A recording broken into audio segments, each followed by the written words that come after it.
रहीम खान, मुझे वादा करो, किसी को भी आगे से नामालूम नंबर से धमकी आई तो मेरे से वादा करना है कि आपने वापस उसको धमकी देनी है।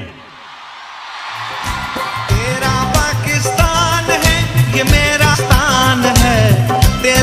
आपने उसे कहना है, जब वो धमकी दे उसे कहना मेरा आइन, इस मुल्क का कानून मुझे इजाजत देता है आजादी राय पे, फ्रीडम ऑफ एक्सप्रेशन, ये मेरा बुनियादी हक है।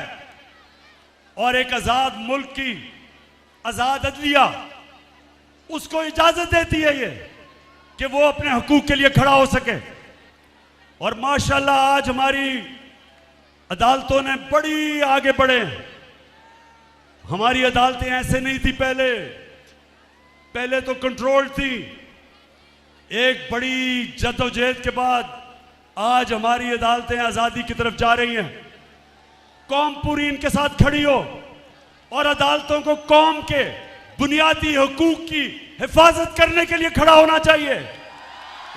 YouTube पर गूगली न्यूज देखने के लिए youtube.com की सर्च बार में गूगली न्यूज टीवी टाइप करें। गूगली न्यूज के पेज पर सुर्ख रंग के सब्सक्रिप्शन वाले बटन पर क्लिक करना ना भूलिए। YouTube पेज पर अपलोड होने वाली वीडियोस से बाखबर रहने के लिए बेल आइकन पर क्लिक कीजिए। आपको हर नई वीडियो के बारे में नोटिफिकेशन मौसूल हो जाएगा।